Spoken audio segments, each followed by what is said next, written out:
একটি বড় আপডেট রয়েছে GRBT joint recruitment board of ত্রিপুরার।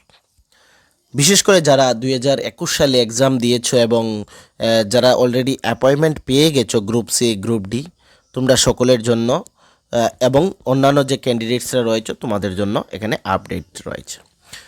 ঠিক আছে, তো কোর্ট অর্ডার কি দিয়েছে জিআরবিটিকে তোমরা সবাই জানো যে জিআরবিটির মধ্যে কেস হয়েছিল। তোমাদের তোমরা একটা নোটিশও দেখেছো যেখানে 430 জন আরও নিয়োগের জন্য হাইকোর্ট বলেছিল। কিন্তু এখন এটা একটা আরেকটা ব্যাপার হয়ে গিয়েছে। 30 এপ্রিল হাইকোর্ট, ত্রিপুরা হাইকোর্ট একটি জাজমেন্ট দিয়েছে। এই জাজমেন্টটি আমরা পুরোটা এখানে লাগিয়ে দিয়েছি, বাকিটা আমরা আমাদের টেলিগ্রাম গ্রুপে দিয়ে দেবো, না হলে তোমরা তোমাদের ওয়েবসাইটে ভিজিট করেও এইটা ডাউনলোড করে নিতে পারবে। ঠিক আছে, তো আমরা মোটামুটি একটা তোমাদের আইডিয়া দিয়ে দেবো। ঠিক আছে, মেন পুরো পয়েন্ট আউটটা কী, অ্যাকচুয়াল ঘটনাটা কী, সেটা কি হয়েছে ওইটা আমি বলে দেব।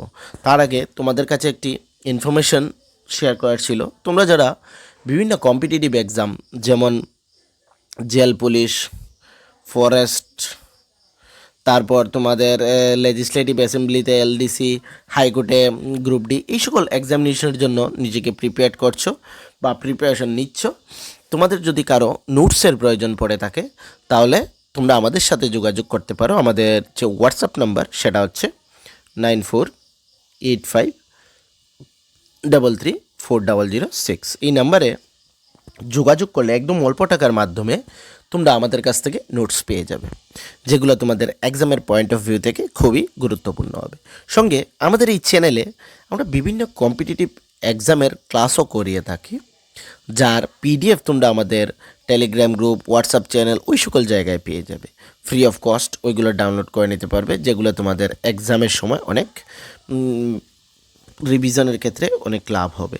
তো ওইগুলো ডাউনলোডের জন্য নিচে ডেসক্রিপশন থেকে ওই সকল প্ল্যাটফর্মে যুক্ত হয়ে যাবে।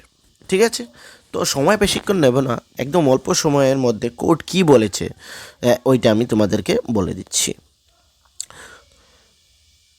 কোর্ট অ্যাকচুয়ালি এই যে মামলাটা না, এই মামলাটা গত 30 এপ্রিল 2026 সিঙ্গেল ব্রাঞ্চে ওইটা দিয়েছে, যে অর্ডার দিয়েছে জিআরবিটিকে, যে তোমরা যে প্রিভিয়াসলি যে রিক্রুটমেন্টগুলো করেছো গ্রুপ সি গ্রুপ ডি, ওইগুলা সম্পূর্ণ বেআইনি। ঠিক আছে, কারণ যাদের মার্কস বেশি রয়েছে ওদের মেরিট লিস্টে নাম নেই, এবং যাদের মার্কস কম রয়েছে ওদের মেরিট লিস্টে নাম রয়েছে। সেটা কিভাবে হলো? মোটামুটি তোমরা সবাই জানো যে কিভাবে হয়েছে না হয়েছে, এটা আর বলার কোনো ব্যাপার নেই। ঠিক আছে, তোমরা সকলেই জানো যে কিভাবে হয় কি ওইগুলা। এখন যারা কেস করেছিল, এখন কোর্ট বলেছে যে সম্পূর্ণ এই যে চাকরি দিয়েছে ওইটা বেআইনিভাবে মেরিট লিস্ট বানানো হয়েছে। 4 মাসের মধ্যে পুনরায় আবার মেরিট লিস্ট তৈরি করতে, এবং ওই মেরিট লিস্টে বর্তমানে যারা চাকরি করছে ওদের তো নিয়ার অ্যাবাউট 2 থেকে 3 বছর হয়ে গেছে অলরেডি না, চাকরিতে জয়েনিং করার পর আবার মেরিট লিস্ট তৈরি করে গ্রুপ সি এবং গ্রুপ ডি, বোথ কেসেসের কথা আমি বলছি। ঠিক আছে, গ্রুপ সির কথাও বলছি, গ্রুপ ডির কথাও বলছি। বোথ কেসেসে 4 মাসের মধ্যে পুনরায় আবার মেরিট লিস্ট তৈরি করার জন্য, এবং ওই মেরিট লিস্টে যদি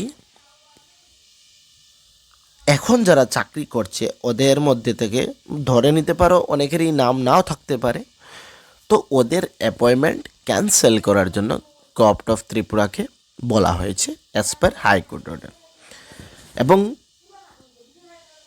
কোর্ট এইটা এই 4 মাসের মধ্যে কমপ্লিট করার কথা বলেছে। মেইন ফান্ডেটা কি জানো? জিআরবিটি যে অ্যাকচুয়াল কেসটা হয়েছিল পার্সন উইথ ডিসেবিলিটিস যারা রয়েছে রিজার্ভেশনে, ওদের মধ্যে অনেকেই তোমাদের মার্কস বেশি পেয়েছে। এক্সাম্পল 50Q পেয়েছে, 50.15 পেয়েছে, এবং আরেকজন পেয়েছে তোমার 50.00, আরেকজন পেয়েছে তোমার 49.15 এজ এ এক্সাম্পল। ঠিক আছে, 162। এই যে 50.15 ওর নাম নেই, কিন্তু এই বাকি দুজন ওদের নাম ওই লিস্টে আছে।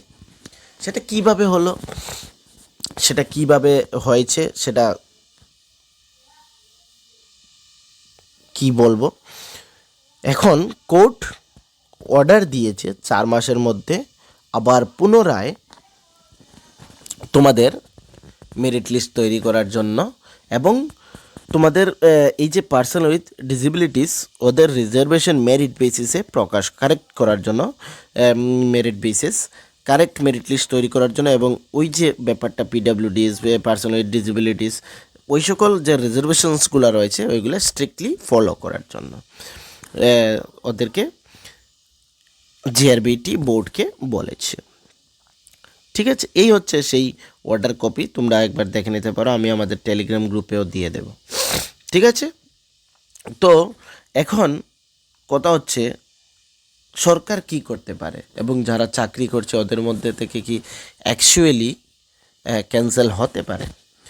সরকার এসসিতে যেতে পারে, সুপ্রিম কোর্টে যেতে পারে, বা রিটস করতে পারে। এই যে তোমাদের জাজমেন্টটা সিঙ্গেল বেঞ্চের হয়েছে, সরকার স্টে অর্ডার যেতে পারে বা হাইকোর্টে যেতে পারে, কিন্তু ফাইনালি আলটিমেটলি ওদের এই ব্যাপারটা মেনে নিতে হবে। ঠিক আছে, জিআরবিটি এখন অনেক বড় প্রবলেমে পড়ে গিয়েছে।